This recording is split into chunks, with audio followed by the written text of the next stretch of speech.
Sorry, guys, I look all sweaty and stuff. Can you can you tell us why you look this way so for when people are viewing they know Oh, what's yeah, happening we here? just got done sparring with the team. So our sparring's at 10 a.m. now. So just got done with that. And it's good to just kind of get it out of the way. So now I'm here. Who down there is the hardest to spar with today? Maybe who's down there? I mean, everybody in that team gives you a different look. So, and then I think the most toughest guy has to be in terms of reading and speed and height. It has to be Sadabu C. And so when I go with him, there are certain things that I gotta feel out to see how he reacts to it. Then of course, the champ Sean Strickland, he's another tough dude that I mean, it's the reason why he's a champion. You're right. So it's really good to see him and obviously the rest of the team just kind of bind together. And we were just talking about earlier how Sean, since he's been champion, he's taking this leadership role, which is really awesome to see because certain things happens in life, and then you see where those people take it. And Sean has just kind of just grabbed it and lead the team. So it's really good to see that. There's been quite a few big important things that have happened since we talked to you last. Can you talk to us about Francis Ngannu's boxing? What did you think of it? What was that experience like for you watching a PFL fighter in there? I mean, I mean, what he did was truly amazing, because it wasn't just another MMA fighter boxing, and he wasn't just fighting anybody. He was fighting the heavyweight champion, boxing champion of the world, and so to see him do what he did was truly amazing. Because a lot of people doubted him. You know what I mean? I personally thought he'd probably have anything from 1 to 5 rounds to put Tyson Fury away. But when he dropped Tyson Fury, I think that also gave him a lot more confidence in what he was doing, and he was so composed, he was patient, and the fact that he went 10 rounds with the heavyweight champion is truly remarkable. And so, so happy for Francis.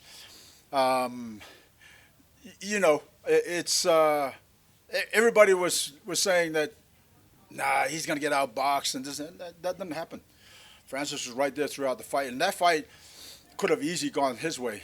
I mean, what there was 1 point in it, so in my opinion, he won because nobody expected him to go 10 rounds with the heavyweight champion of the world. So in my opinion, congrats, Francis. You did great, brother.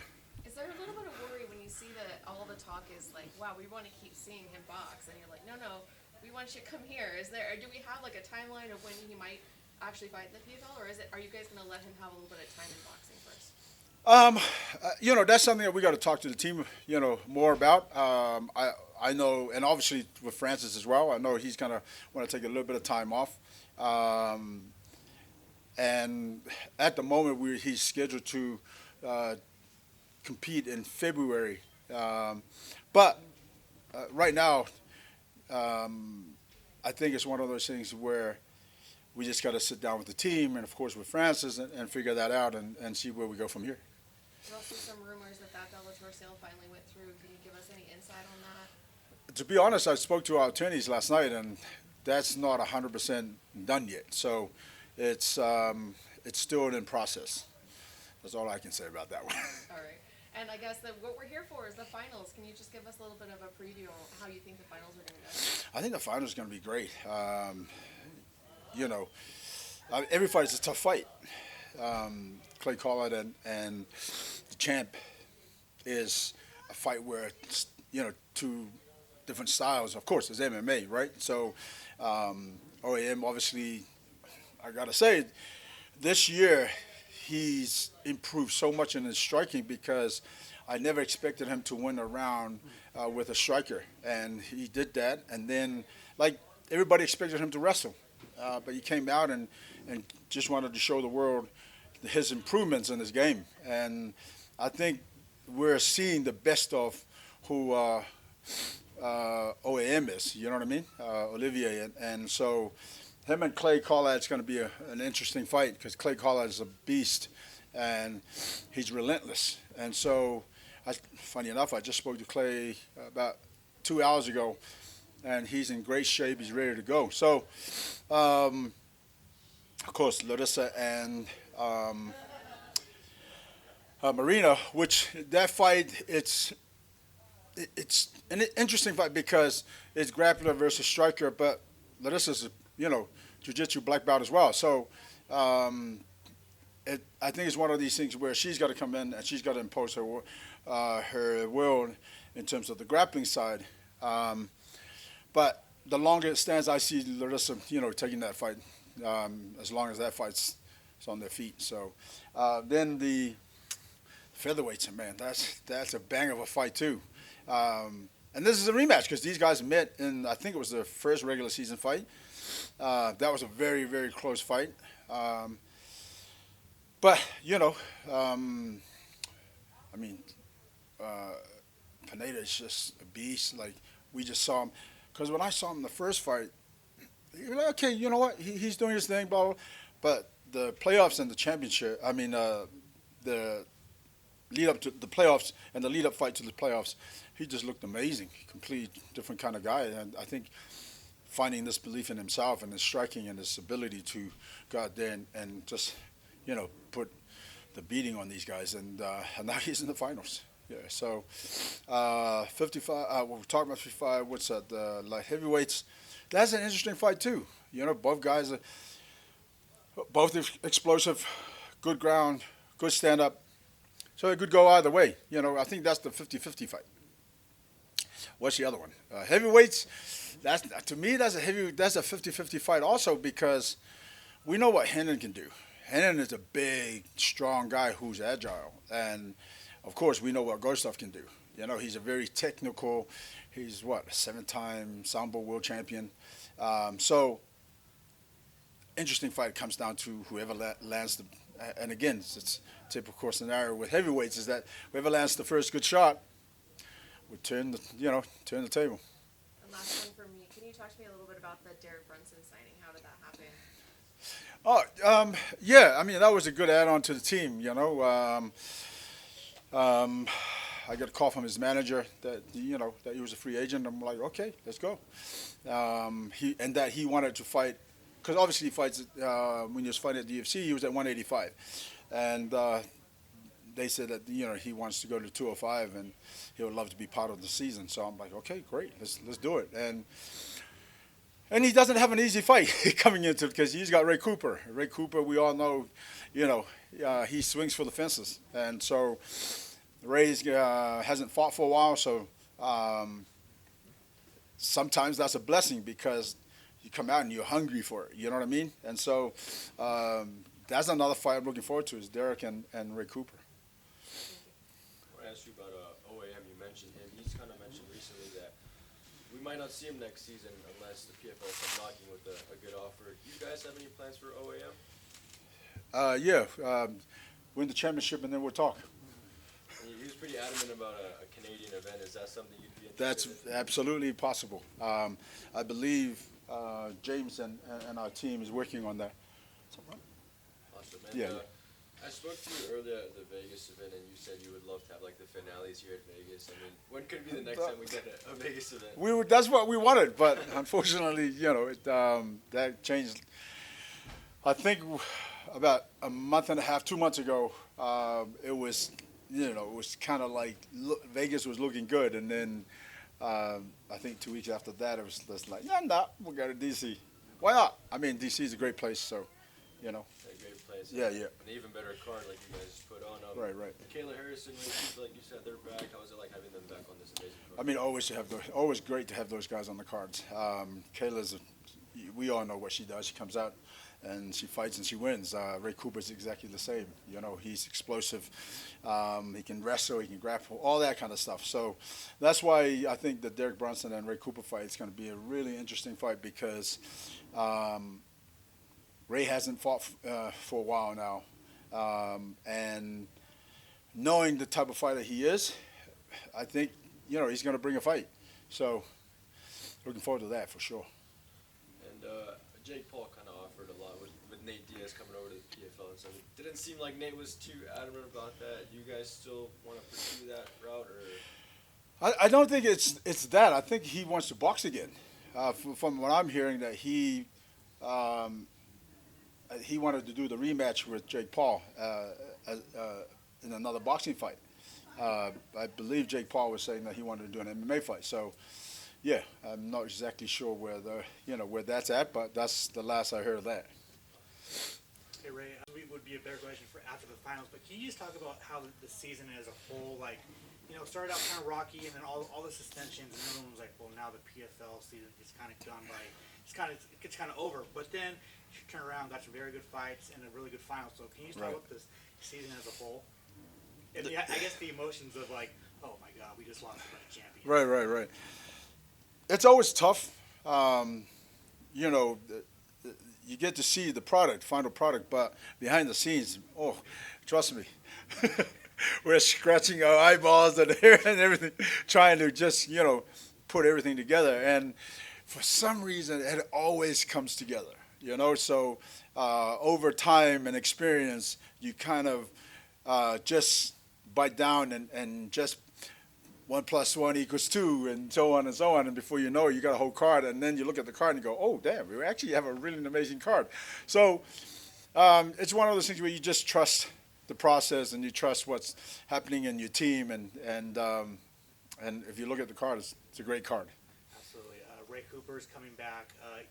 He said he's eventually moved up to middleweight, but you guys don't have a middleweight division. Right. So what's the future? Like, would you guys bring in a middleweight division? Are you going to hold him for the super fight pay-per-views, or are you willing to let him walk? Like, what's the future? Well, that's just it's the first two. Obviously, we've talked about adding a couple of weight classes, and of course, that's just time. And this, as you guys all know, there's so much happening with PFL right now. You know what I mean? And so it's just a matter of kind of sorting out this and this and this and this to actually get to a certain point to make those decisions. But hopefully by the end of this year or early next year, we'll decide where that's going. And but as for Ray, yeah, we're going to keep him active until that middleweight division comes. I want to ask you about Cedric Doumbé and Lazy King. They were the big standouts of that Europe card. Right. Are they coming to the season next year? Doumbé is 100% coming to the season next year. The other gentleman, I'm not sure. Obviously, we got to talk to his manager and go from there. But Doumbé, yeah, I think Doumbé right now has one more fight in the finals in Ireland, and then he'll rest up and get ready for 2024. And final one for me, stepping back, and if Bellator does come over, right, would you cherry pick from the roster to fill the season, or would you keep them separate? Again, that's something that the team and I have to figure out. Like I said, there's so many things going on happening right now with PFL, positive things, of course, and so that's a possibility. That being said, it just depends on the final touches of that situation, and of course the media rights, with the network and whatnot. So yeah, I can't give you a 100% confirmed answer in terms of that, but we'll keep you posted. I've just got one quick follow-up. He mentioned some of the fighters that were suspended earlier in the season. Is there plans, do you know yet, to bring them back? Especially like Robert Wilkinson, Thiago Santos, are those people that you plan on giving another chance to? So that's it's a delicate situation, because I think the team and I are going to sit down, hopefully before championship or maybe after championship, and figure out how those came about, why this and that happened. You know what I mean? So I think that's going to depend on on all the information that we've gotten from the commission and the results, and so we'll just have to wait and see.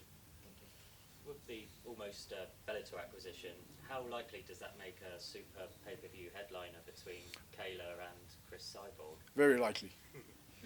For 2024? Very possible, yes. Nice. Jake Paul said earlier in this year that he'd make his PFL debut late this year, but we're almost at the end of the year. Right. If he makes his debut next year, do you think he goes the Biagio Ali Walsh route and has a few amateur fights, or does he go straight into a super pay-per-view headliner of his own? I think that's going to be up to him. I mean, you know, for example, he called out Nate Diaz, and Nate Diaz is a pro. So if that's the route he wants to go, I mean, that's where he goes, right? So we just have to wait and see when he's looking to make that possible and where he wants to go with that opponent, and then we'll go from there. When we saw Francis Ngannu train at a media workout, and it looked like he was throwing at 10% speed compared to what he was doing in the ring. Right. Do you think he hoodwinked the whole boxing community by pretending that he was a lot slower and not as good as what he really was in the ring? And was that how he took Tyson Fury by surprise?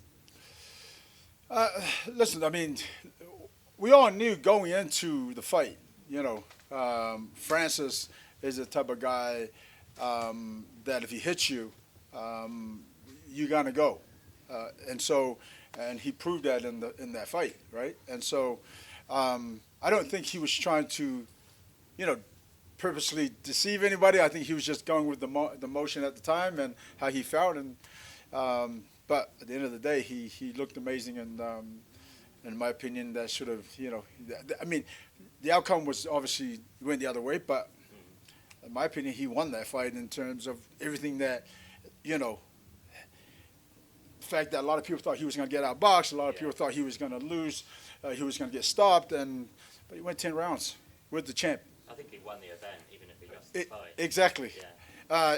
But if it came down to that one punch, who had the biggest punch? Yeah, Francis should have won the fight.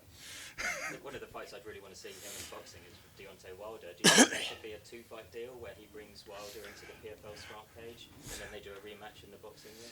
Yeah, you know, there's some talks of that, but again, that's one thing that until we sit down with Francis, and I know that my team also have contacts to Dante, and so we'll just wait and see. Just one of those things. We're just gonna have to, when he's back and he's ready to go, then we'll sit down with the team.